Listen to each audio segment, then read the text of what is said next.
If you've recently bought an electric car, one of the few things you'll probably start thinking about is charging. Now, if you've got a dedicated 7 kilowatt wall box at home, that's great. That's still obviously the best option for most people, but not everyone has one, and sometimes if you're in a rental, you aren't actually allowed to install one. Granny chargers, as they've been referred to, are one of the best ways to bridge this gap, and this one right here is a very safe option.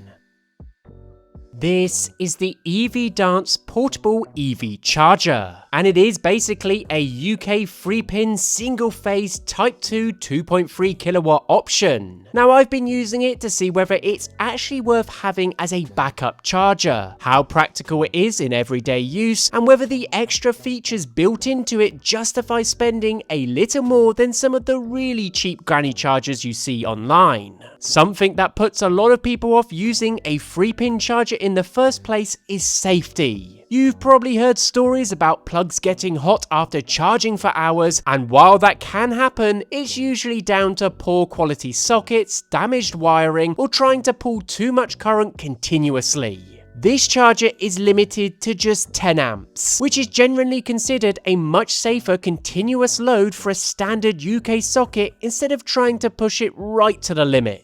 On top of that, it has built-in protections against overheating, over and under voltage, leakage current, pen faults, thermal overload, and it'll automatically stop charging once the car is full. So although you should always use a good quality wall socket and avoid extension leads where possible, this is going to be very reassuring to see that safety has clearly been a priority with this option. But I guess the best place to start is by unboxing it.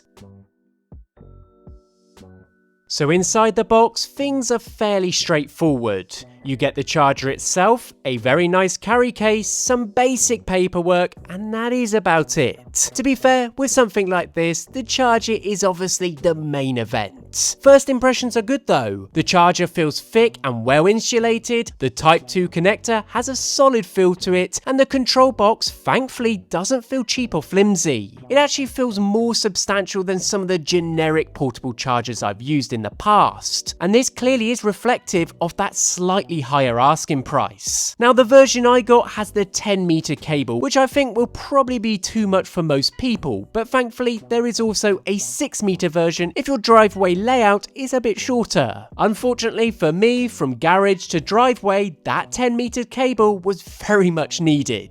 Overall though, it really gives the impression of something that's designed to be thrown in the boot and used regularly rather than treated delicately. With the bag and the robust build quality, I wouldn't really be too concerned about giving this rough treatment. It's really well built. The manufacturer also claims the cable has been tested to withstand over 10,000 bending cycles, so it should cope well with being regularly coiled up, packed away, and thrown in the boot.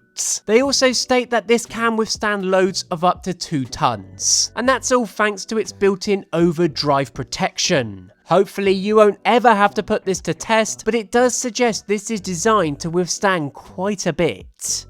Now, this isn't trying to replace a proper home wall box. As mentioned before, this is what's often called a granny charger. It plugs into a normal UK 3-pin socket at one end and your Type 2 electric car on the other. That really makes it useful for things like holidays, staying with family, charging at an Airbnb, caravan sites, or simply having a backup if your main charger ever stops working. But it's also a great option for people living in rental accommodation. A lot of renters either can't get permission to install a dedicated wall box or simply can't justify spending the money on one when they don't own the property. In situations like this, a portable charger like this can be really a practical alternative. As long as you've got access to a suitable 3-pin socket, you can still keep your EV charged without making any permanent changes to the property. It obviously won't be anywhere near as quick as a 7 kilowatt wall box, but for overnight charging or topping up between journeys, it can be a perfectly workable solution. Now, using it couldn't really be much simpler. The LCD screen is your central hub for information. Rather than just having a couple flashing LEDs, you can actually see useful stuff including charging current, voltage, charging times, and the status. You just plug it into the wall first, then before connecting it to your car, choose between 6 amps, 8 amps, or 10 amps, all depending on your situation. Now, most standard UK household sockets are rated at 13 amps, but they're not generally designed to sit right at that maximum limit for hours on end. That's why I actually like that this charger tops up at 10 amps. It's just a more sensible continuous load for long charging sessions and helps reduce the heat buildup in both the plug and the socket. If you're charging from an older property using a garage socket or just want to be extra cautious, you can also drop it down to 8 or 6 amps. It'll obviously charge more slowly, but it also puts less strain on your home's wiring and can help avoid unnecessary overheating during extended charging sessions. What's great is you've also got a built-in delay timer. This just lets you postpone charging anywhere from 1 to 12 hours. That's ideal if you're on an off-peak electricity tariff because you can plug the car in as soon as you get home and simply set it to start charging later when electricity is a bit cheaper.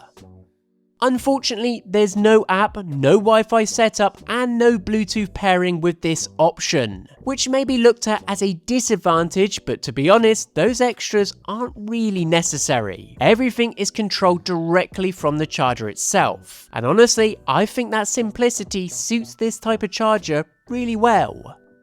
Now let's talk about the obvious downside. This charger is limited to around 2.3 kilowatts or roughly 10 amps. And we go with that because that's the most sensible option to pull continuously from a UK socket. So no, this isn't a fast charger. If you've got a 60 kilowatt battery, charging from completely empty could easily take 25 to 30 hours. That sounds slow, but I don't think that's really how most people will use this charger. They're much more about topping up overnight or adding enough range to comfortably get you home. Realistically, you're looking at somewhere around 6 to 10 miles of range per hour, depending on the car. Smaller, more efficient EVs will obviously do a little better than heavier SUVs. If you're parked overnight for 10 hours, you're potentially adding around 60 to 80 miles, which for plenty of people is enough for the next day's driving. So while it's definitely slower than a wall box, it still has its place, especially if you can't install a proper wall unit. Having this is better than nothing.